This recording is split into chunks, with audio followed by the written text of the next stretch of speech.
Magandang buhay sa lahat. Nandito pa rin tayo sa aking bilas, Kuya Sunning Nursery. Paano nga ba mag-nursery ng rambutan? Yun ang topic naman natin pag-uusapan. Ito, ang dami na ito. Ganon din ang spacing niya. 3x3. Ganyan. Basta huwag lang magdikit masyado. Same din lang paliwanag na gagawin ko. Basta makalaki na siya ng 1 foot. Yung pwede na mag-hold ng budding pots. Ay yung bud stick na kinukuha basta kasya na, pwede na po yung budding or i-graft. Uunahin lang yung maaari na at yung reject ay saka na. So, mas maganda po talaga yung ganyang i-graft o i-budding sa lupa.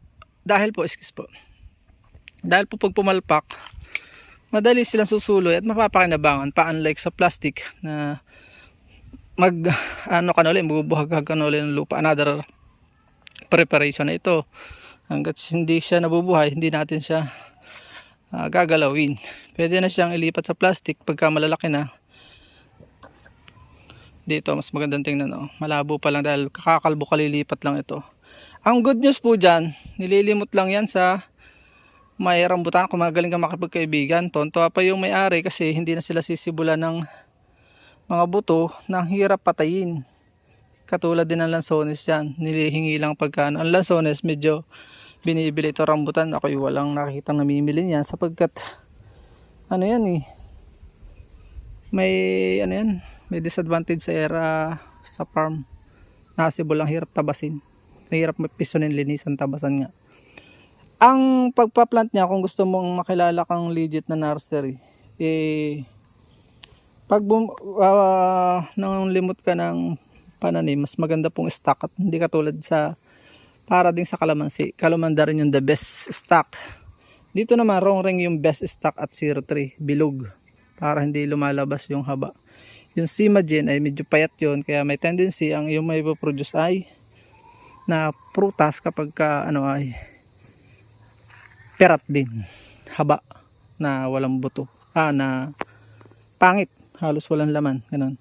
Kaya yung matatalinong buyer at farmer, sila na nagpupunla para alam nila na ang stock ay 03 or rongreng talaga. Kung rongreng ang bibili mo, dapat rongreng din yung puno. Parang parang pomelo. Kung gusto mong sure 100% legit yung iyong mabibiling pomelo, mag-stock ka na ng pomelo din. Possible ka na. And then pa-grab mo sa legit na sanga sa magbabading na farmer, magpapaupa at makakakuha ka ng 100% na pomelo o rambutan, lansones, kung ano man ang gusto mong i-produce. So yun lang. At kapag rainy season, ganun din, binapandungan din niya ng pwede rin sa ganitong partially shaded at ginapatungan din niya ng net na kulay itim para hindi direct yung sunlight at heavy rain, para maiwasan po yung excessive drought at pagdidilig na sobrang labor at yung pagkamatay dahil sa fungus. Nawa po ay natututunan nyo ang maraming bagay from sa inyong lingkod. At pakiusap, mag-subscribe kayo kung hindi pa kayo subscribe. Paki-share na rin para matutunan ng mga mag-aaral natin sa agriculture. At pakiusap, huwag nyo pong skip ang ating mga ads upang makapagdagdag tayo ng mission sa buhay. Ito pa yung pakita ko pa sa inyo. Yang nakikita nyo po, yan na yung binebenta naman niya dito yan ngayon mahal na, 25 na. Dito pa yan. Ang pinakamura nga po palang bintahan ng ganito lang yung space na kailangan, o mas mahaba pa. Unlimited yan. Ito, kalamansi yan In between pwede yan. 25 pesos po ang presyo. Dati po 12 lang yan. Kung gusto niyo, pinakamura pong bumili dito sa binibidyohan ko. Hindi nakikibidyo lang ako. Yan, lansones ito. Dami niyang pinupunla ng aking bilas dito. Yung ginagamitan lang po ng ganyan, ng liting, kung nylon, kung parang medyo straight di at madaling gamasan. Ginagamasan po yan pag malago na, katulad din ng budding na mga kalamansi at rambutan, lansones. So ito yung malalaki ng rambutan. Nakalimutan na itong, siguro ito yung mga pumalpak. So yan, kita nyo mga binading. Yan budded dyan.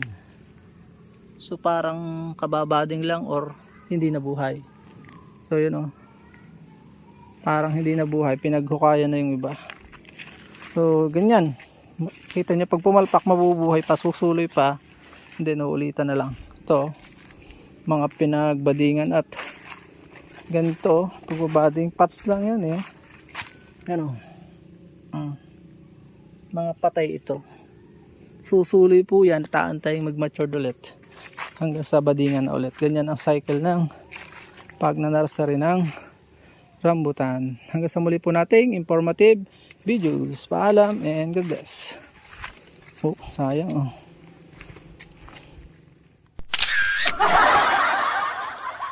At dyan po nagtatapos ang munti natin vlog. Kung kayo pinapagpala at mahilig kayo sa ganitong klase mga upload, please consider subscribing and hitting the bell icon so that you'll get notification sa mga upcoming namin videos. Ano po? Magkita-kits po tayo sa susunod natin mga vlog. Paalam and God bless. Bye bye po muna.